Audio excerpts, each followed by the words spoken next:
Anne Kurepalu. Mul on väga hea meel, et me räägime sellepärast, et hästi paljud inimesed seotavad Anne Kurepalu, Lahemaa rahvuspark, Anne Kurepalu.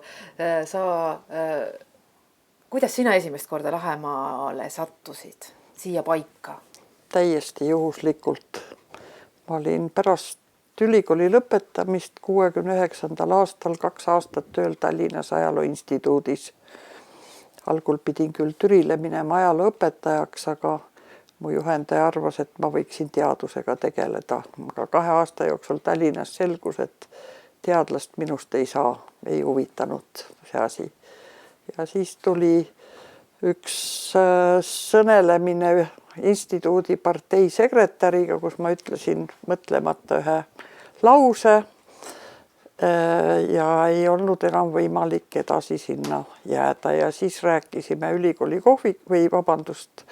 Teaduste Akadeemia kohvikus geoloogiga, kellega me olime ülikooli ajal tuttavad ja Ene ütles, et sa oled kogu aeg rääkinud, et tahad maale ja metsa minna, et kas sa oled kuulnud, nüüd on olemas Lahemaa rahvuspark, et äkki see sobib sulle, mine uuri.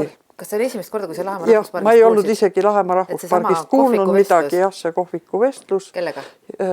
Ene Toomingas oli see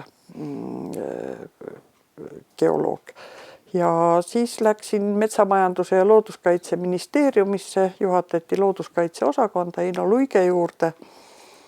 Luik küsis, et miks te tahate Tallinnast ära minna, et kas teil ei ole elamist, ma ütlesin, on küll, mis elamine, ma ütlesin, meil on maja Meriväljal, siis ta vaatas mind küll sellise näoga, et vastas ei istu täie mõistuslik inimene, ütles, et no meil ei ole ju et kui te Lahemale lähete, et ega meil ei ole teile muud elamist pakkuda kui vana rehielamu. Ma ütlesin, et see on minu unistus olnud elada vanas rehielamus. Hiljem tunnistas Eino Luik, kui me juba lähemalt tuttavad olime ja ta oli altjal käinud oma perega, et sel hetkel ta mõtles, et selle noore inimese mõistusega on midagi väga sügavalt korrast ära, aga andis telefoninumbri ja käskis tulla tutvuma Lahemaale. Eino Luik siis teadis juba, et Uustalu oleks jah, sel ajal ilmselt juba Uustalu oligi Lahemaa käes. Ja 72 oli vist 15 või 16 jaanuar, igatahes oli väga külm talvepäev. Ma tulin bussiga Viitnale, vastas oli tol ajal juba Lahemaal tööl oleva arhitekt Päivu Laipaik ja autojuht Mihkel Topkin. Ja Päivu ütles, et väga ilus ilm oli, ma mäletan, hästi külm, kõik oli härmas, puud olid lumes just nagu tänane päev. Päivu ütles, et ta viib mind Lahemaale kohta, mis on temale kõige südamelähedasem. Ja sõitsime Valgejõe äärde Vasaristi jõe orgu. Läksime Vasaristi joa juurde, jõgi oli jääs ja me hakkasime Päivuga mööda seda jäätunud jõge minema siis ülesvoolu niimoodi. Mihkel autojuht läks ülevalt kalda pealt, kõndisime alla kilomeetri. Ja see on veekujuline org väga üsna järskude kallastega ja siis ütles Päivu, et nüüd me peaks küll hakkama ülesse minema. Hakkasime siis jäätunud kaldast üles ronima, ma mäletan, et mul oli niisugune must poolkasukas seljas. 5-6 korda ma libisesin kindlasti kas kõhuli või tagumiku peal alla. Samamoodi Päivu, siis lõpuks saime kuuseokstest kinni hoides ja üksteist nügides ja toetades jõudsime ülesse välja, kus siis Mihkel meile käe andis ja sikutas meid viimasest niimoodi 1,5 meetrist siis ülesse.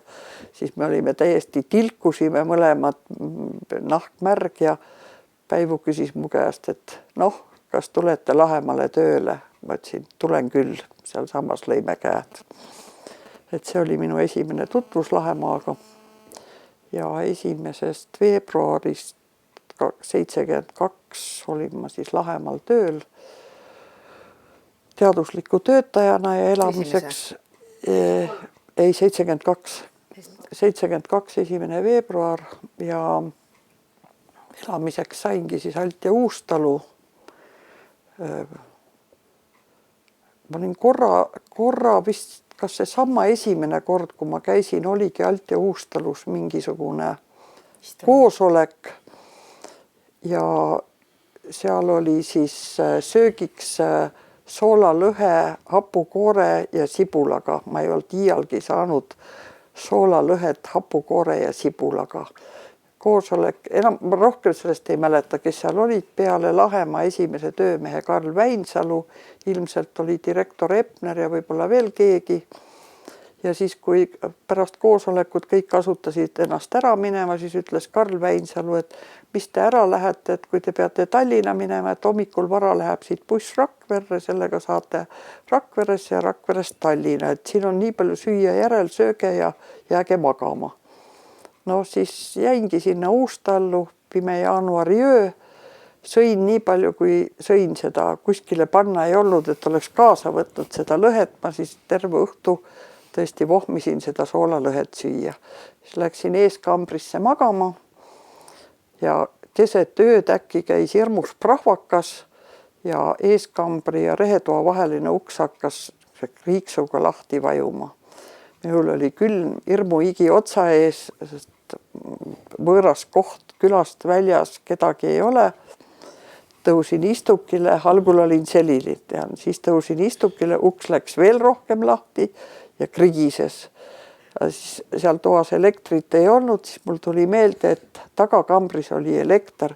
Kahmasin ruttu riided kaenlasse, taha kambrisse tuli põlema riided selga ja siis mul oli päevast meelde jäänud, et rehetoas köögi kõrval riiuli peal on suur seebi keetmise kulp, niisugune suur ja toekas umbes meetri pikkune. Võtsin selle kulbi kätte ja hakkasin siis maja läbi otsima. Kedagi ei olnud. Mõtlesin, et kui ma pean siia elama jääma, siis nüüd tuleb kogu maja läbi otsida. Siis läksin rehe alla, siis ronisin rehe alt redeliga laka peale. Ja viimane oli siis see, et tuli veel õue minna. See oli kõige hirmsam. Algul kuulasin tükk aega ukse taga, siis tegin ukse praokile, karjusin kõva häälega, ikka kulp oli käes, et kas siin on keegi. Kedagi ei olnud. Panin ukse kinni, tulin tuppa tagasi ja siis oli juba peaaegu hommik käes. Vist kell 7 hommikul läks buss, aga hommikul selgus ka see hirmu põhjus. Karl oli mulle öelnud õhtul, et kui magama lähete, siis tõstke selle diivani seljatugi maha, see on lahti, see on lihtsalt seisab seal peal. Eks öösel keeramisega ma ilmselt lõin selle seljatoe maha, uks oli lohakalt kinni pandud, uks vajus lahti ja kõik see hirm oligi, et hirmul on suured silmad ja nii ma siis Alt ja Uustalu elama sattusin. Ja see oli see esimene kord Lahemaal. See oli see esimene kord Lahemaal ja kummituste öö, aga pärast selgus, et kummitusi kutsuti seal kaapjalgadeks niimoodi. Ja jäi meelde terveks eluks. Ja jäi meelde terveks eluks. Ja jäidki terveks eluks. Jah, ei jäänud terveks eluks Alt ja Uust. Aga sa olid esimene teaduslik töötaja, sa läksid kohe koos Saimaga? Ei, Saima tuli hiljem. Minu töö oli alguses see, et kuna Lahemaa rahvuspark valis välja mõned külad, mida taheti siis võimalikult autentsel kujul säilitada, siis tuli teha nende külade ajaloolised õiendid. Ega keegi ei olnud selle asjaga enne tegelenud ja mina olin ka noor ja rumal, ega ma ka ei teadnud, mida seal just täpselt teha tuleb. Anti mõned küsimused ette, tuurida ehitused välja, kus midagi on olnud, kuidas nad välja nägid. Ja selleks tuli siis võimalikult palju külarahvaga suhelda. Hakkaski Alt ja külasse peale, nii et väga toredate Alt ja küla inimestega, kes siis igati aitasid ja tuletasid meelde, kus midagi oli olnud. Algul olid nad küll natukene umbusklikud, ma pean ütlema.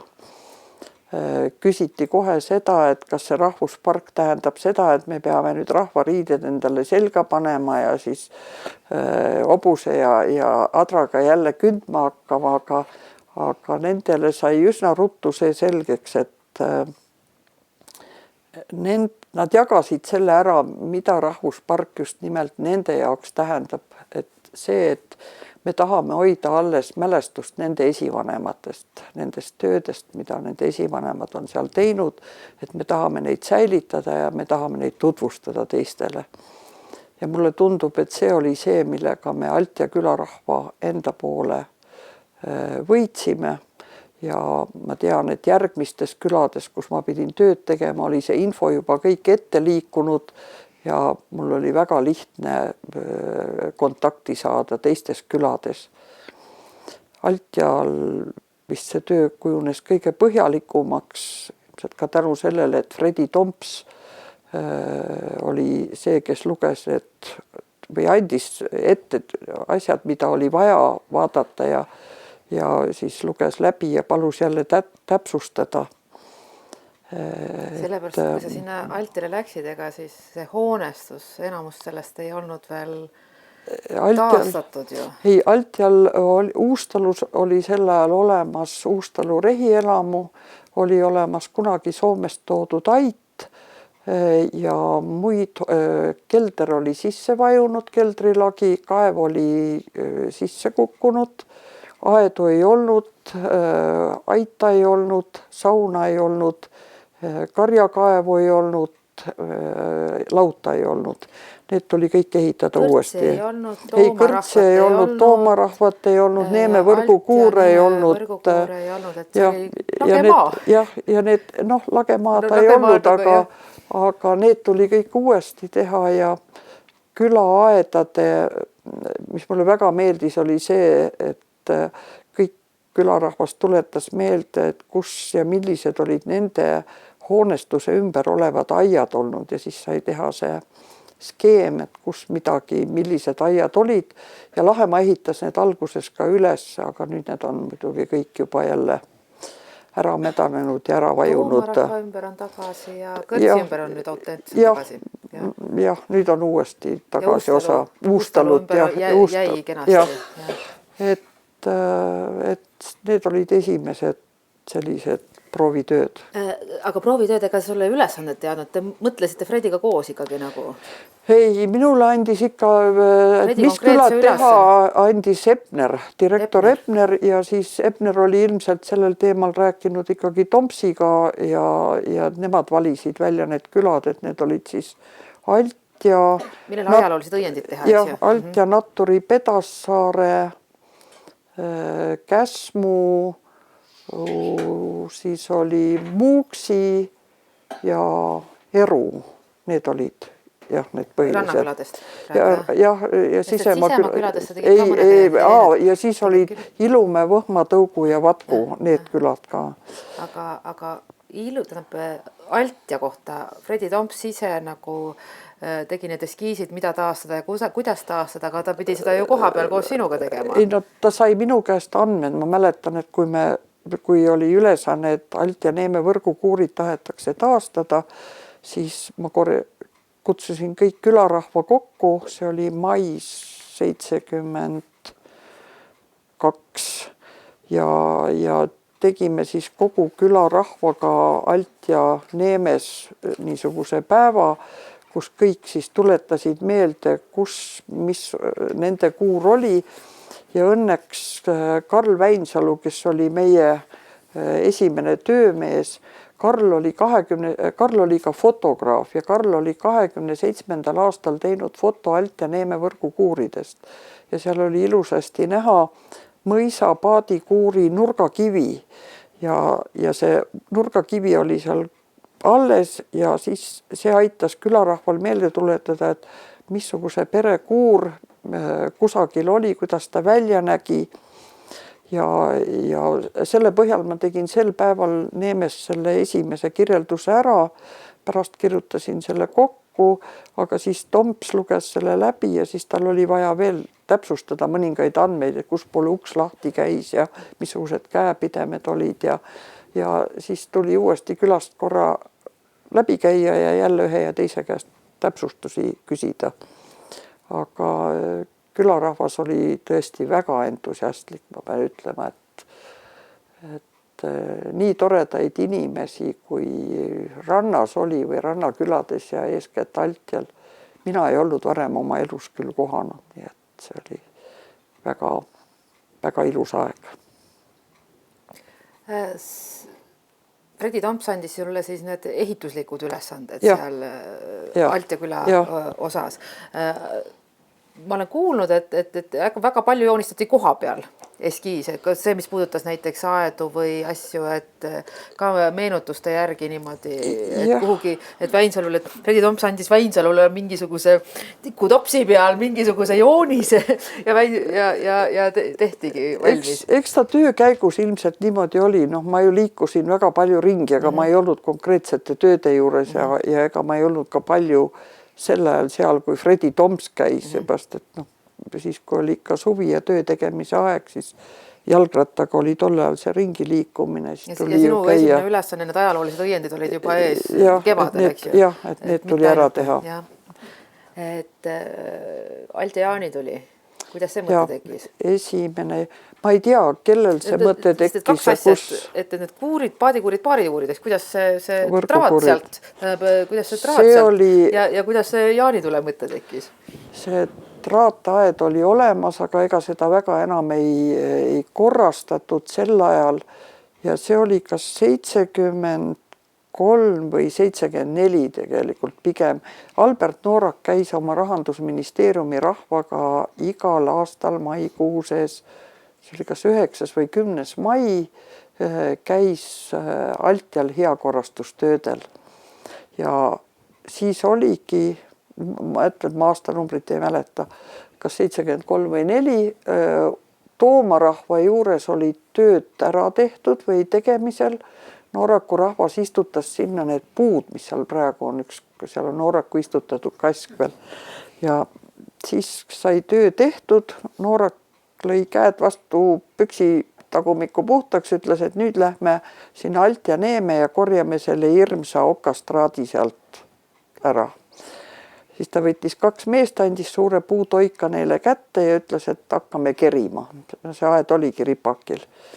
Mina ütlesin talle, et Vergisaarelt piirivalvurid tornist vahivad, et varsti on sireen ja piirivalve on siin. Ja et mis siis saab? Noorak ütles rahulikult, et eks me siis vaata, kui nad siia tulevad. Ei tulnudki keegi. Mehed kerisid umbes meetri kõrguse okastraadi hunniku kokku, see jäigi sinna roostikku ja aastaid mina tutvustasin seda turistidele kui Albert Nooraku memoriaal Altja küla rannas. Et see oli minu mälestuses esimene kord, kus okastraati korjati rannast. Hiljem organiseeris Lahemaa seda juba, aga see oli esimene algatus, tuli Albert Noorakult. Ja täiesti spontaanselt. Ja täiesti spontaanselt tõesti, jah. Ja siis käisid seal tööd tegemas ja talgutel. Väga tore töö oli see vanade kalmistutel hoogtööpäevakud ja sinna tulid siis Tallinnast noorte teadlaste nõukogu niisuguse väikse grupiga ja esimese sellise hoogtööpäevaku tegime Pihlaspea kalmistul. See oli 20 ja 21 mai 72. aastal. Võtsime kirved ja saed kaasa ja läksime Pihlaspea kalmistut, mis oli üsna võssa kasvanud, võsast välja raiuma. Külarahvas käis uudistamas ja oldi algul natukene umbusklikud ja mõni oli vist isegi pahane, et kes siin, ega me ei olnud ka vist ette midagi rääkinud selle kohta, aga siis tuli Juulika Oolman, kes oli seal külas sidekontori juhataja, tuli uudistama, rääkisime talle ära ja kui me olime seal selle vana osa võsast välja raiunud 2 päevaga, siis edasi organiseeris juba Pihlaspea kalmistu puhastamist Juulika ise. Ja siis tegime noorte teadlastega sama tööd veel Esku kalmistul ja Ilumäe kalmistul selles osas, kus oli paalenite hauad, sest see tagumine osa oli täiesti põõsastesse ja võsasse kasvanud. See sai seal ka ära tehtud. Nii et niisugune kalmistul töötamine, see oli ka tore töö. Ja sellised hoogtööpäevakud, need pole ju kuskil dokumentides kirjas. Ei, need ei ole vist ja ilmselt, et need on enda kalendermärkmik, kes lihtsalt kirjas. Ja need on läbi aastatel, just eriti algusaastatel toimus neid palju, eks ju. Ja väga tore oli see, kuidas ekskursioonigrupid haarasid ka sellest kinni. Meil mingit külastustasu ei olnud alguses, ma mäletan. Margit võib-olla teab, mis aastal see tuli, aga alguses ei olnud mingit külastustasu ja eks, ja nendega me hoidsime need Palmse pargis tehtud teed, põhiteed vist üsna ilusasti puhtad, sellepärast et iga grupile sai giid ütles niimoodi, et või retkejuht, nagu me nimetasime, et eelmine grupp puhastas siin ära niimoodi 150 meetrit teed, siis järgmine grupp mõõtis kindlasti välja mõne meetri pikema jupi ja ütles, et me teeme nüüd siiamaani, et siis las järgmised teevad jälle natuke rohkem. Meil olid kõblad ja rehad olemas Palmses ja niimoodi me hooldasime siis Palmse pargi teid. Et seda vist paaril aastal oli, ma arvan, niisugune töö. Käisime Muuksis kadakaid raiumas ja proovisime kiviaeda laduda, minu oma vajus kolinal kokku. Iga töö vajab meistrit ja oskusi. Minu jupp igatahes hea, et varvaste peale ei kukkunud. Esimene asi, mida teab, mis Annele ei õnnestu, rõõm kuulda, et ka sinul on sellised asju. See jah, ei õnnestunud. Jaanituli oli väga ilus ettevõtmine. Kuidas see mõte tekkis? Ma ei tea, kellel see mõte tekkis.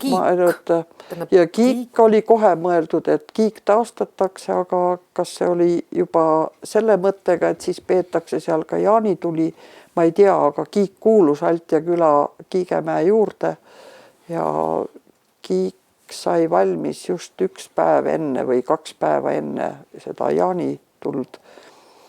Ja ega me väga suurt reklaami ei teinudki sellele, aga rahvast oli meeletult. Me lugesime ise ära, et kuskil 1500 inimest oli Altja Kiigemäel koos ja esines ansambel Leegajus vist oli see, kes tuli sinna esinema 72 ja see oli 24.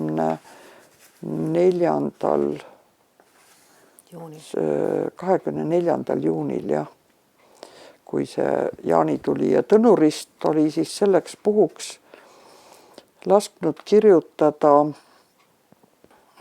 Manivald Kesamaalt, oli tellinud luuletuse. Seda ta ise pärast hiljem ütles, et ta oli Kesamaale öelnud, mida ta tahab või mis mõtted on temal, mis võiksid seal luuletuses olla.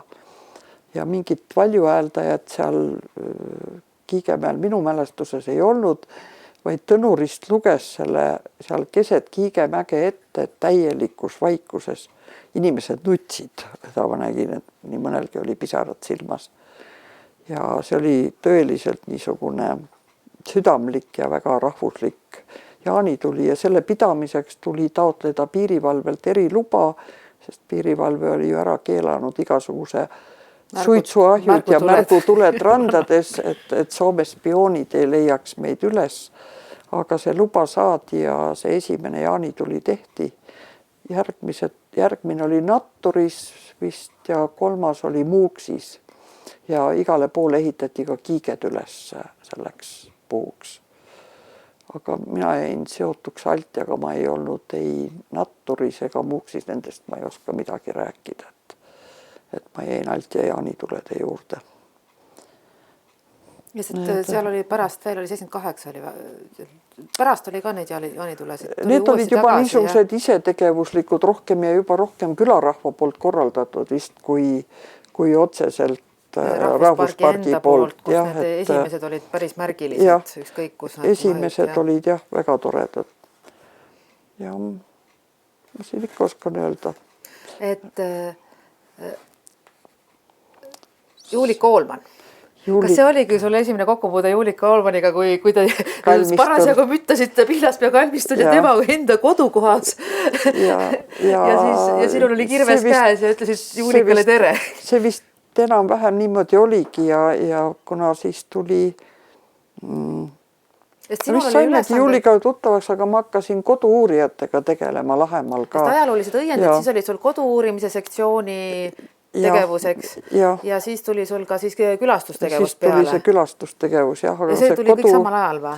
No enam-vähem nad niimoodi jupiti ja ei, need ei olnud, et keegi oleks seda kodu-uurijatega sundinud tegema, et see tuli kuidagi loomulikult suhtlemisest külarahvaga ja sellest, et oli tunne, et on vaja nende lood üles kirjutada, et kes seda ikka teeb ja niimoodi siis Paul Tenimäe oli meil kohe esimene, kes oli käepärast võtta ja Paul osutus väga heaks jutustajaks ja kirjutajaks ja siis hakkas kuidagi neid juurde tulema, nii et Lahemaa kodu-uurijat sai viia Eesti Rahva Muuseumi või ERMi tol ajal, seal oli siis etnograafia muuseumi võistlustele, sai nende tööd saadetud ja siis käia seal konverentsidel koos ja siis hakkas juba muuseum ise saatma nendele küsitluslehti, nii et sealt läks see kuidagi täiesti loomulikult edasi, nii et sealt tulid niisugused juba Ella Kaljuvee Läsna külast, tema ei olnud küll otse Lahemaal, aga ta kirjutas väga palju, tema sai teeneliseks korrespondendiks, Edgar Lillhein, Paul Tenimäe, siis Helmi Rohtla, Olga Romm, Juulika Oolmanist rääkimata, kellelt on 180 lehekülge tööd. Harri Sandström hiljem, Harri tuli juba 90-ndatel, kui ma tagasi tulin. Tema ei olnud nende esimeste aastate seas. Ja siis korraldasime neid kodu-uurijate kokkusaamisi või päevi ka. Need olid Ojaäärsel ja vist Võhmal ja niimoodi sai need kodu-uurijad omavahel kokku viia, et nad said omavahel suhelda ja mõtteid vahetada. Neid käsikirju on ikka palju sellest, 70-ndest eriti. Siis oli ja siis tuli 74. aastast tuli see turismi värk juba. Vietnam hotell oli tuli Lahemaa kätte ja siis sinna tehtigi siis Lahemaa teenindusbüroo, kes pidi siis tegelema kogu selle turistide hulgaga, kes Lahemaale tahtsid tulla. Ja kas see läks kohe rahvusvaheliseks või? Ei läinud, sel ajal ei lastud väljamaalasi, lätlasi käis väga palju. Millal ta nagu mina ei tea, sel ajal oli mina Lahemalt ära vist, kas 86, Saima teab sellest kindlasti rääkida. Mina läksin Lahemalt 84 ära ja siis oli käinud minu mälestust mööda ainult üks grupp soomlasi, kes said eriloa. Seal olid folkloorika tegelevaid inimesi ja seal olid Helsingi ülikooli uurimisjaamade direktorid, seda ma mäletan, nii et nendega mul kontakt jätkus veel hiljem ka, isiklik kontakt. Aga 74 siis kohe läksid need giidikoolitused, mida kõik räägivad. Siis läksid, kuna meil oli hea neid korraldada, kuna oli see Lahemaa teadlased, Tartu Ülikooli põhilised teadlased tegid oma uurimistöid, seostasid Lahemaaga. See oli kõik ühiskondlikus korras või teadusinstituutide töötajad. Ja kuna nad käisid siin oma töid tegemas, siis sai nendega kokku leppida, et nad võiksid meil giide õpetada ka ja kõik võtsid sellest väga hea meelega niimoodi osa. Põhiline õpetaja oli meil Viktor Maasing, kes meile botaanikat õpetas aastaid, siis Erast Parmasto, siis Viiding, eesnimi ei tule meelde praegu, geoloog Viiding, August Loopmann, Rabad, Saima teab Viidingu eesnime, ei tule meelde, vabandust. Igatahes nendega me tegime tõesti ära Herbert Viiding, õigus, aitäh. Tegime siis giidide koolitusi. Alusite lihtsalt kutsusite või nad läksid kohe palgaliseks giidiks? Ei, sina olid teaduslik töötajad, eks? Ja no selle eest me ei saanud algul mingit tasu, me tegime kõiki seda ühiskondlikus korras, nagu öeldakse, oma vabast ajast ja oma palgast. Aga siis tuli juba päris niisugune korralik giiditeenindus ja teenindusbüroo ja giidid olid põhiliselt õpetajad, kes suvepuhkuse ajal said siis Viitnal elada ja raha teenida.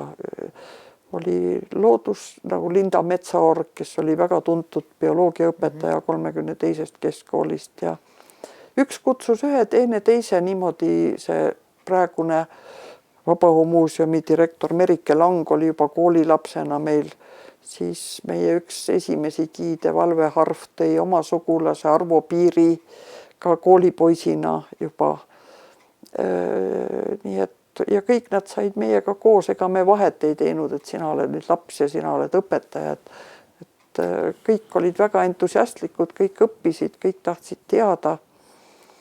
Ja niimoodi need õppused ka toimusid. Kui suur see grupp teil oli?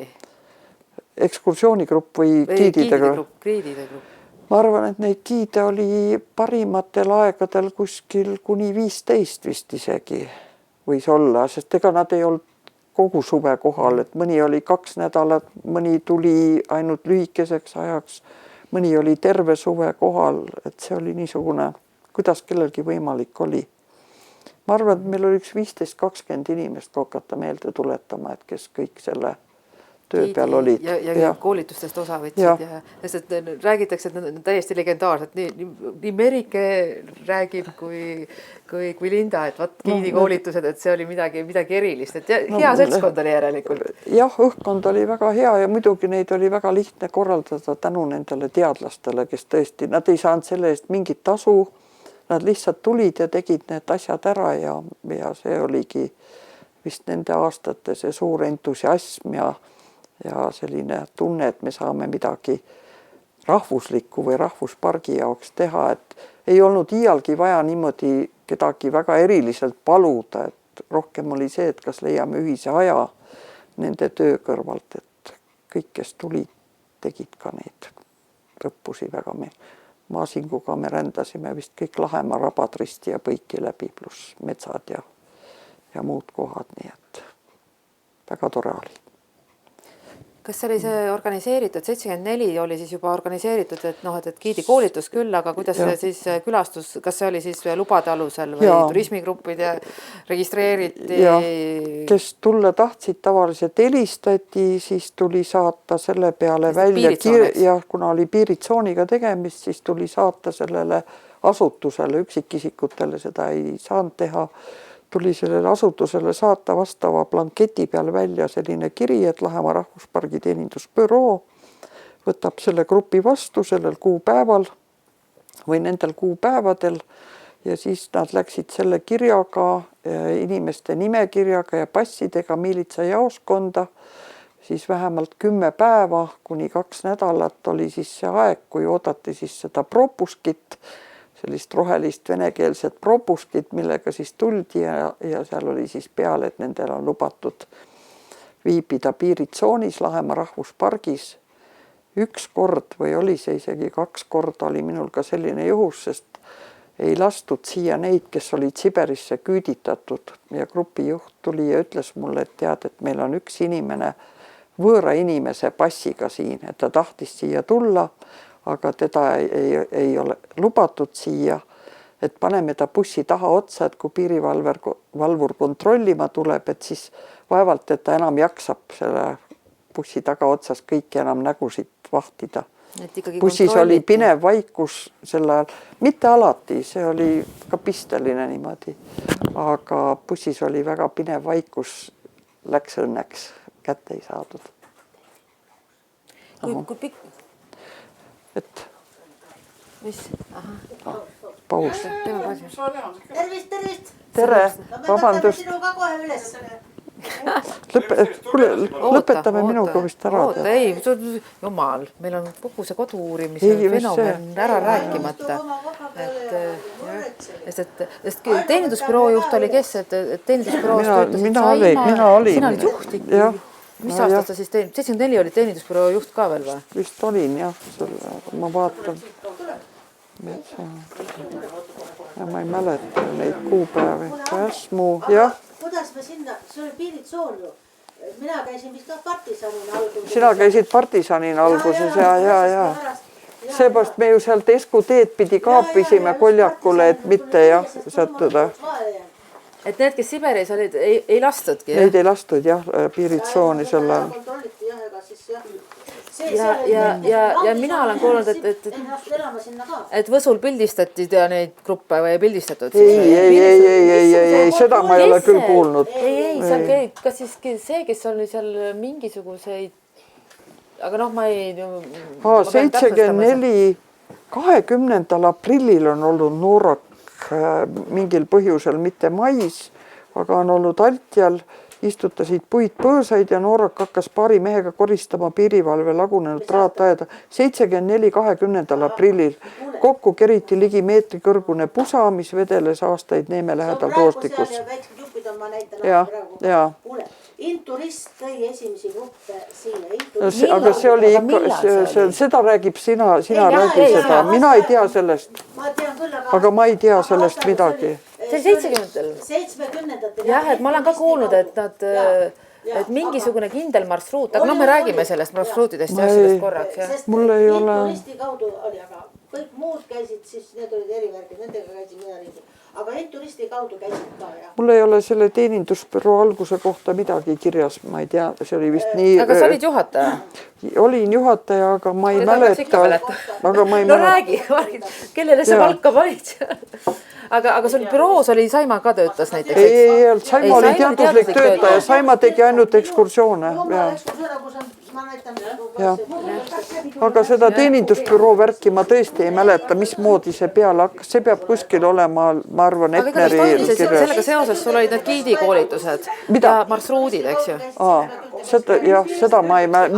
Minuga, need ei käi meie kaudu üldse. Seda las Saima räägib seda. See oli mingi eraldi, et see ei läbinud. Siis oli giidis ka Melts, Arvo Piirul teid ja mina ka mõned. Las Saima räägib seda, mina ei tea jah, seda värki. Mul ei tule rohkem midagi meelde siin. Ma sellepärast ma küsingi, täpselt, et mul tuli paar...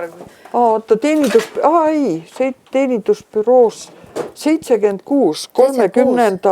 märtsil olen ma teenindusbüroo instruktoriks ja 1. mais 76 teenindusbüroo juhataja.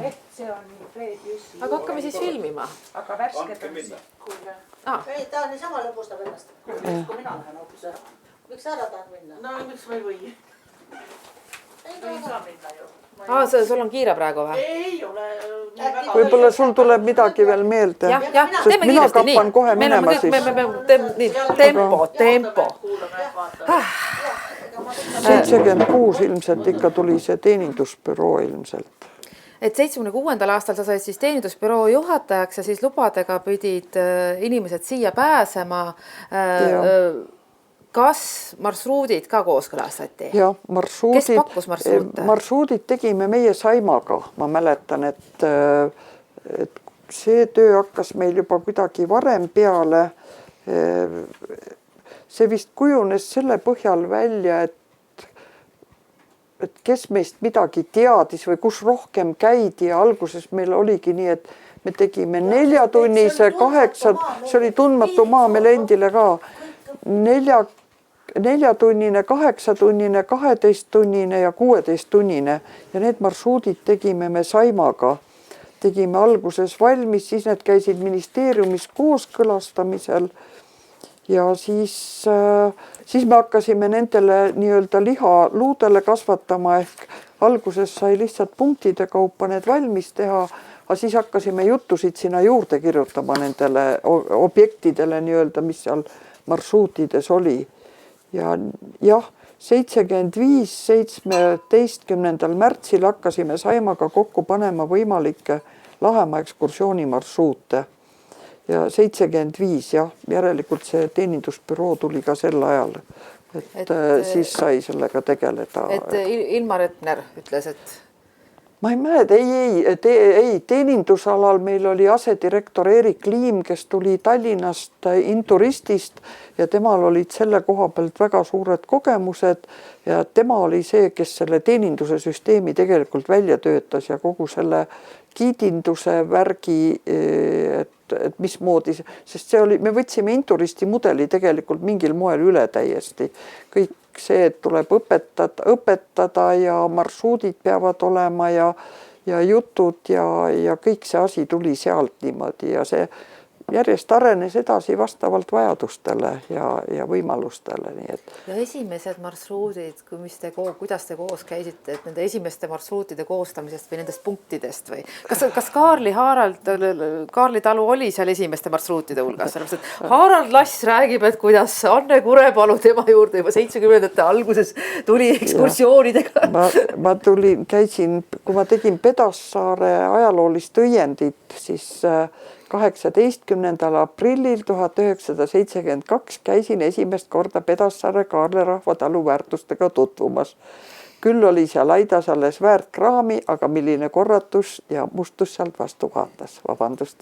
Ja siis käisin ma maikuu alguses koristamas seal Kaarlerahval, sest Tartu Ülikooli ajalooring pidi tulema ja siis oli vaja natukene seal mingisugune süsteem ja kord majja saada ja siis ma käisin seal koristamas.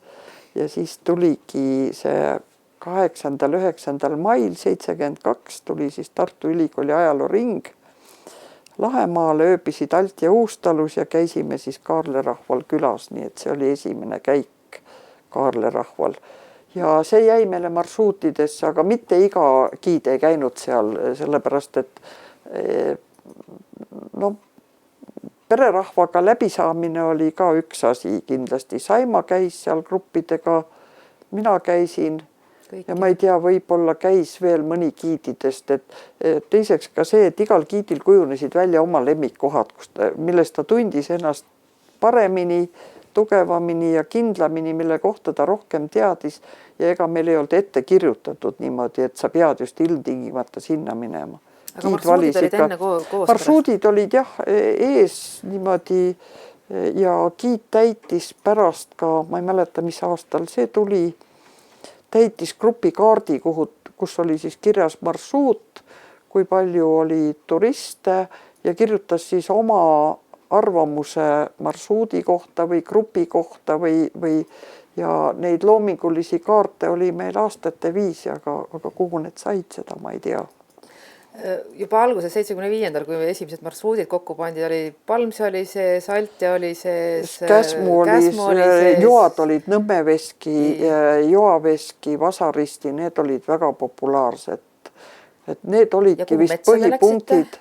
Sest et siis oli veel õpperadade süsteemi alles arendati, eks? Käsmus käisime ikka, jah, Käsmu õpperajal käisime ja Viitna järvede ümber käisime. Viitna ümbrus oli kindlasti. Sest et Viru raba tuli hiljem, eks? 70. lõpus. Muuksi tuli. Muuksi oli alguses. Ja Muuksi oli ka alguses. Juminda jäi suhteliselt kõrvale. Ikkagi põhiekskursioonid olid kas 1 päev või 1,5 päeva. Juminda nõudis juba pikemat aega. Nii et käisite mööda seda ülesehitustöid ka ja panite käe külge nii-öelda? Ega gruppidega, niimoodi ikka oli jah, kui kuskil sodi oli näiteks, et siis me koristasime ära. Kuidas nad siis Palmse neid teid? See oli siis Palmse ekskursiooni sisse plaanitud meil niimoodi vaikselt ja seda ka võib-olla, et kõik päris ei teinud, aga ma tean, et Prestis olid meil, kui Prest 76 augustis valmis sai, siis Presti treppide all olid meil kah olemas, üks ämber oli, lapid olid ja seal oli ka mingid väiksed tööriistad, sai neid Presti, lapsed ronisid mööda neid valgeid balustraadi sambaid ja siis oli väga hea, kui oli ämber ja lapid ja siis sai neid sambaid jälle puhastada jalajälgedest. Et niisuguseid väikseid nipet-näpet sai siin ja seal teha ikka. Aga jah. Ja siis teine täiesti hämmastav fenomen, mille üle ükskõik missuguseid kodu-uurimusi või ajalootöid ma ei loe, kõik tänavad alguses Anne Kurepalu. Kas see oligi siis niimoodi, et tuli ajaloolane Enn Tarvel, koputas sul õue peale ja siis te arutasite seal ja käisite koos ringi? Ei olnud. Ennu ma tundsin Ajaloo Instituudi ajast, et meil oli selles suhtes pidevalt niisugune kontakt olemas. Jüri Linnus. Ja Jüri Linnuse üliõpilased käisid etnograafia praktikat tegemas. See oli juba esimesel suvel, 72 suvel. Linnusega koos sai välja valitud külad, kus nad seda tööd teevad ja mina siis aitasin valida üliõpilastele need ööbimiskohad välja, et kuhu nad võiksid ja need kontaktid, kellega rääkida. Ja see kuidagi tuli iseenesest, ega see ei olnud, mina ei tea. aga see oli aastal 72–78 on need välitööde päevikud Lahemaalt, et ikka uskumatu hetk ajaloost on kirja saanud ja mitte ainult need hoonestuse kirjeldused, mis EKE projektist nagu jätkusid, vaid ka külade taluelu ja majanduselu kirjeldused ja muud sellised asjad, siin oli Jüri Linnus oli selle taga. Suvine kontakt olid ju sina? Ei no Linnus oli hästi palju, Linnus tuli alati suvel, oli ka kuu aega puhkas Altjal Uustalus ja Linnus oli ikkagi see, kes oli selle asja aju ja selle asja suunaja, nii et palju neid üliõpilasi, igal suvi oli ka... Iga suvi oli neid, kas 3 grupis, ma arvan, oli neid vist, kolmikutena olid nad tavaliselt niimoodi. Ja noh, mõned võtsid asja tõsisemalt ja mõned võib-olla natuke kergemalt, aga ma arvan, et ikkagi üsna palju tehti selliseid asju ära, mida tänapäeval enam kusagilt võtta ei oleks. Mis tähendab, et suviti oli sul ka aeg-ajalt vaja, tähendab, kevadel planeerisite selle välitööde praktikumi ära? Jah, see oli enne, siis kui Linnus, see oli ikkagi Linnuse rida puhtalt, nii et eks me vist omavahel rääkisime nendel teemadel, aga Linnus oli ikkagi see mees, kes kogu Linnus oli fantastiline inimene. Uustalus, teine asi, mida mina olen kuulnud, ega mina ju 70-ndatel siin Lahemaal ei olnud, teine asi, mida ma ükskõik kus ma käin, muudkui kuulen, et Uustalus toimus just need olulised nõupidamised, need olulised mingisugused otsused, need olulised istumised, et mis need siis olid siis? Noh, ma ei tea, meil ei olnud ju kontorit alguses ei olnud ja siis oligi nii, et kõik igasugused teadusliku nõukogu koosolekud ja need kõik toimusidki Alt ja Uustalus seal rehetoas ja siis perenaine Meeta algul oli Herta või Gerda Altroff, aga see Gerda vahetus üsna ruttu Meeta Kallipe vastu, kes oli Altja külast ja Meeta tegi seal süüa, tavaline söök oli hernesupp suitsulihaga, kartulipuder, searibiga ja pannkoogid. Minu ema, kes oli kokandust õppinud, ütles, et kes teil nii hullu menüü kokku pani, et kõik 3 on raskesti seeditavad toidud. Ja pärast läksite sauna? Kuidas see vastu? Ei, see seltskond saunas ei käinud tavaliselt. Ei, need ei käinud saunas. Aga Arnold Rüütel käis? See oli jah üks kord, kui Uustalu saun oli vastselt valmis saanud ja seda rääkis Epner pärast mulle, et nemad läksid sauna ja siis, kui nad saunas riidesse hakkasid panema, siis selgus, et Arnold Rüütli tagumik oli tahmane. Perenaine oli jätnud saunalava pesemata pärast seda sauna kütmist ja Epner ei julgenud öelda Arnold Rüütlile, et tema tagumik on tahmane, et ärgu pangu puhtaid pükse jalga. Ja et see oleks võinud ikka öelda, et pärast kodus oli võib-olla pahandustada, et see, kuidas ma oleksin seda öelnud Rüütlile, et tema tagumik on tahmane. Ingrid Rüütel siis pärast mõistetas. Jah, ilmselt, et kus see juhtus, see oligi Gerda Altrovi suur aps, mille tõttu ta ka vahetati Meeta Kallipe vastu välja seal, et niisugune asi juhtus. Jah, ja siis Lahemaa korraldas veel neid Lahemaa teaduslikke konverentse kohe algusest peale, tehti neid mõttega, et laiematele hulkadele tutvustada Lahemaad. Esimene oli 27. aprillil 72. aastal Rakveres oli esimene selline konverents. Ja seal oli, kes seal esinesid, ma enam ei mäleta, seal oli terve hulk teadlasi. Jüri Linnus oli igatahes kindlalt, üks Tarvel rääkis seal. Kas Aarne Kaasik pani põhiliselt neid asju kokku või te panite koos või oli... Siis ei olnud Kaasikut veel tööl siin. Aprillis Sina tegelesid siis sellega? Ei tegelenud, ei. Ma arvan, Epneri... et seda tegeles Epner ja tõenäoliselt veel keegi, kes selle asja ja Tõnurist võis olla selle asja taga ka. Nii et neid konverentse oli ka päris mitu, aga ja siis oli muidugi koolides esinemas käimised. Mina tean, et ma käisin Rakke keskkoolis ja kus veel Lahemaad tutvustamas, et niisugused käimised ka olid ka, jah. jah, rahvuspargi sellised, mõttest. jah. Kõik sektsiooni koosolekud olid Uustalul või? Jah, olid Kõikide küll. sektsioonide, Ma arvan, et ma ei oska öelda, kas nad kõik olidki? Uustalus käisid, aga vist enam-vähem, sellepärast, et Karl Väinsalu, kes oli iga töö peale väga osav mees, tegi nendeks kokkusaamisteks sellised vasest väiksed kortlid, joogitopsid ja seal oli kuupäev peal ja aastanumber ja iga osaleja sai endale selle väikse vaskkortli.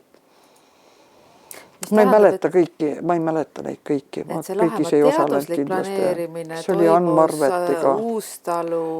Jah, Uustalu rehetoas ikkagi võeti nii need loodusväärtused, kultuuriväärtused, kõikide ja ka kunstisektsiooni koosistumine, millest on lausa maal. Jah, no Ann Marvet teab neid asju kõige paremini. Ann oli aga nad olid siis Uustalus? Uustalus ikka, jah, algus. Ega meil ei olnudki muid ruume ju sel ajal.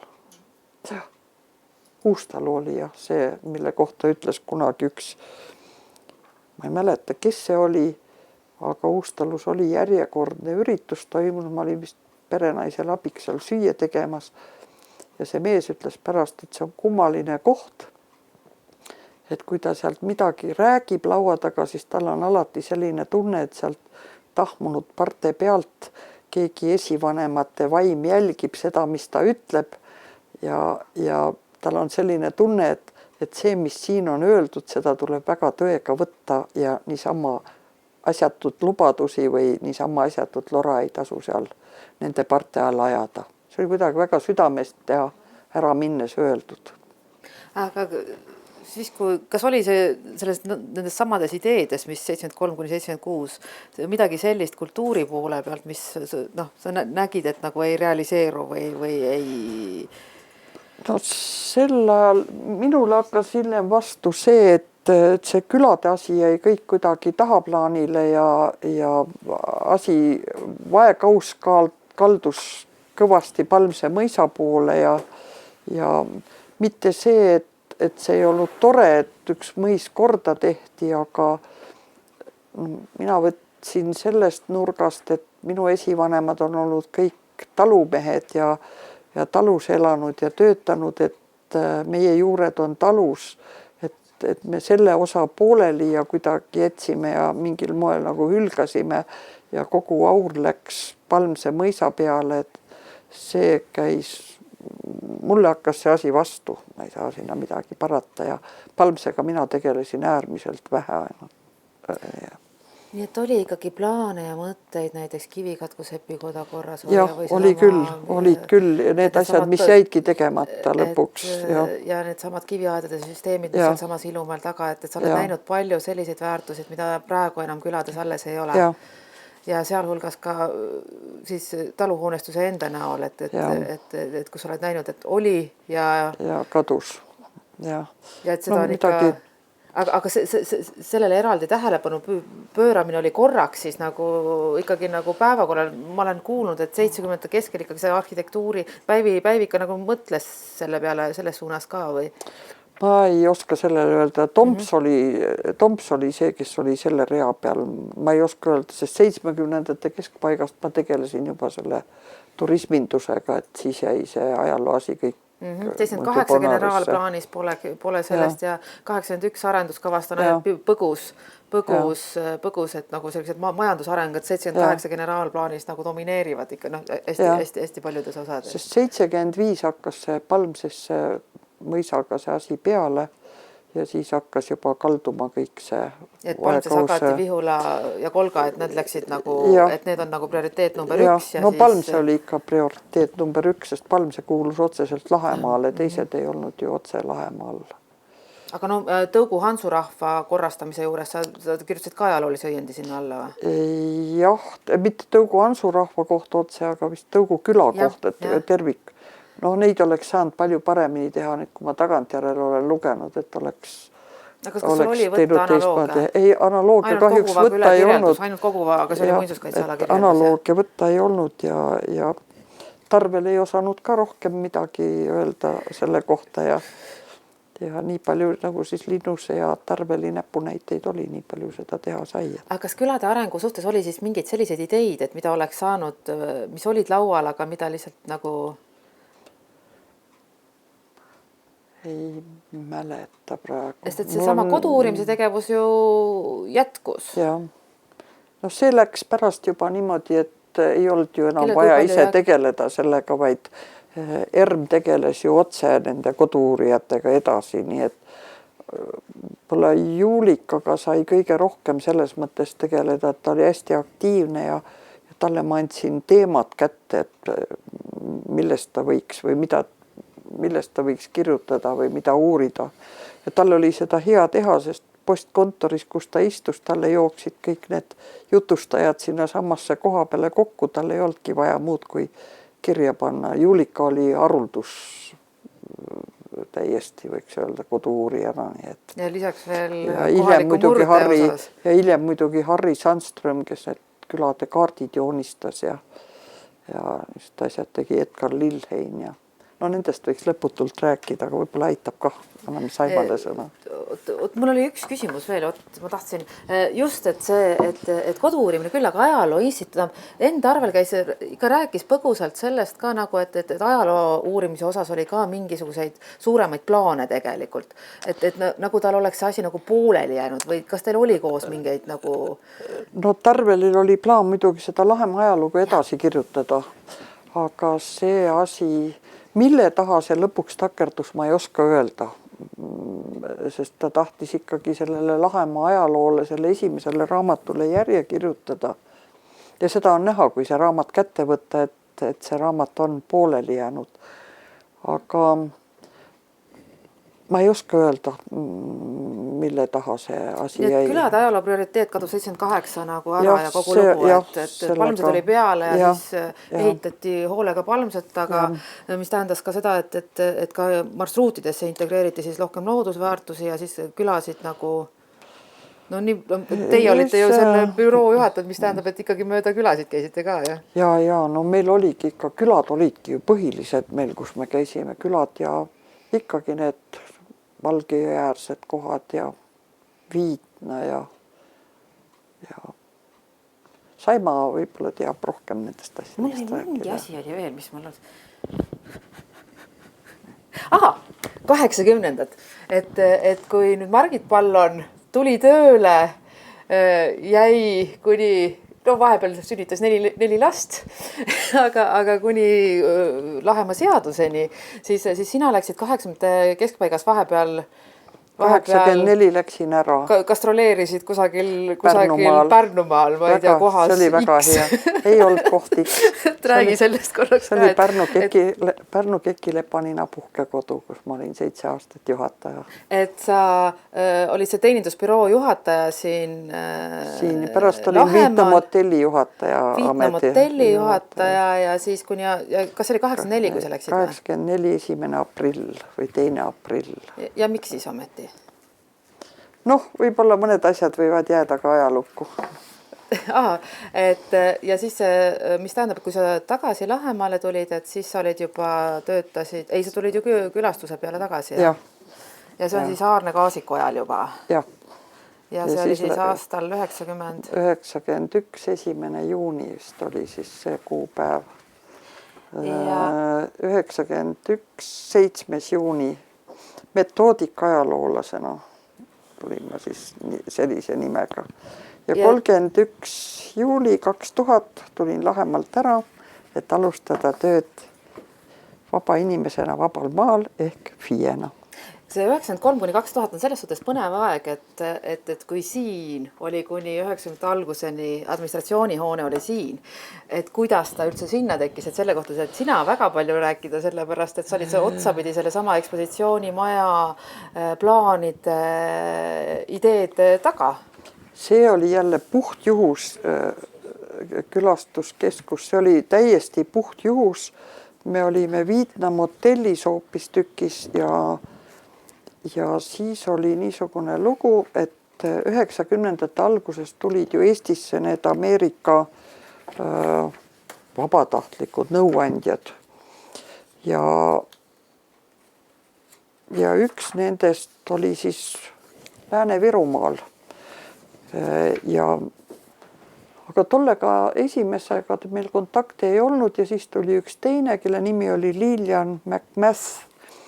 Ja ta tuli Palmsesse või tuli ta Viitnale, ei mäleta. Ta oli Europarkiga ka seotud? Ta ei olnud, tema ei olnud Europark, aga ta oli turismiala konsultant ja ta oli kirjutanud mingeid projekte.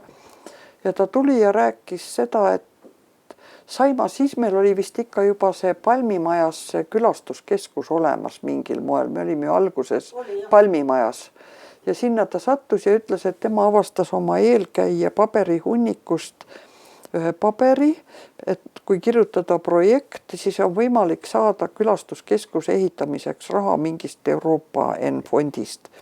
Nädal aega oli aega selle värgi jaoks. Ei, see ei olnud vist Europargiga seotud see asi.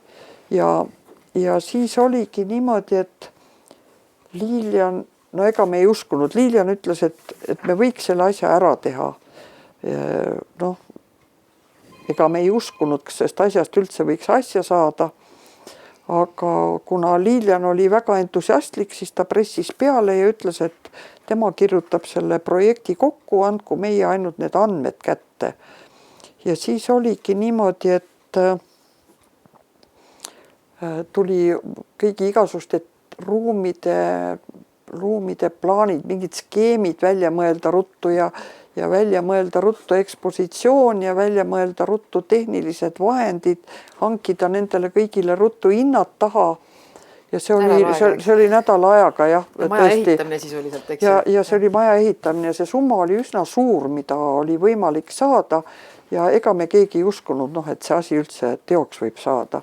Aga ime küll, Lilian McMath oli igatahes niivõrd hea kirjutaja, et see projekt läks läbi. Ja siis antigi raha, ime küll, selle värgi ehitamiseks. Ja siis läks see kuidagi Lääne-Virumaa kätte niimoodi, et projektijuhiks sai Anu Jänes ja koos selle projektiga oli võimalik 50 turismiobjektile veel teha infostendid ka. Mõned ma olen nüüd näinud, nüüd need on lõpuks väga hullus olukorras. Ühes kohas oli isegi häbi küll veel üleval see. Mis sa tegid siis, jah? Ei, kohapealsed inimesed ise tegid lihtsalt, see ei olnud minu teha. See asi läks kõik ilusasti tänu Lilianile, see värk kõik läks ja tänu temale see ära tehti, nii et me korraldasime pärast Lilianile sellise tänu õhtu Palmses ka selle eest. See oli üsna uskumatu. See oli 97. aastal 5. veebruaril hakkas see värk peale. Ja oli võimalik lõppsumma oli 5,6 miljonit krooni.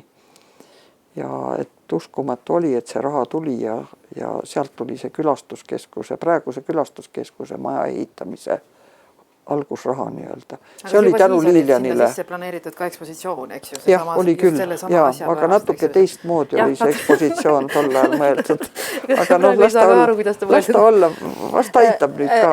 Üks küsimus veel, et 90-ndatel oli väga oluline, kui 70-ndatel oli ainult need väliskülalised läbi Inturisti, eks ju, mis teisse üldse ei puutunud need väliskülalised, siis 90-ndatel see sama välissuhtlus, et kui ma kuhugi välismaale lähen, siis et sa ütled, et vaat see inimene seal toredas Exmoori rahvuspargis ja siis tema saadab sulle terviseid, et kui palju sellist välissuhtlust Europargiga hakkasid kohe suhtlema, eks IUCN-iga oli ka suhtlus? See käis Teedu ja Arne kaudu, mina ei mäleta sellest ausalt öeldes midagi. Aga rahvusparkide mingisugune... Käisid siin, see IUCN-i omad käisid, kuskil see kirjas ka, aga ma ei mäleta kõiki neid värke niimoodi peast. Aga millal see just oli... Ma ei tea, las ta olla, ei ole need kõik nii olulised värgid. Paberi peal on kirjas, kes tahab või paberi pealt otsida. Sa rääkisid seda, et mille pärast sul natuke süda kripeldab, see on külade pärast. Aga mille pärast sul on väga hea meel, et Lahemaa rahvuspark loodi ja mis on olemas ja mis nagu rõõmustab südant?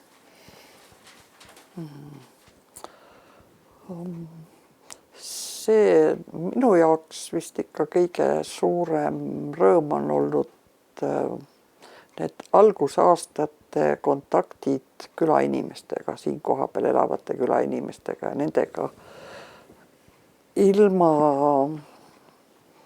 ilma Lahemaata ei oleks ma nendega kunagi kohtunud ja ilma Lahemaata ei oleks ma kunagi teadnud seda, mida ma nende käest teada sain, et see selline hingeharidus ja selline asi, mida ükski ülikool ei õpeta, et see tuli siit tänu Lahemaale nendest eeskätt rannaküladest.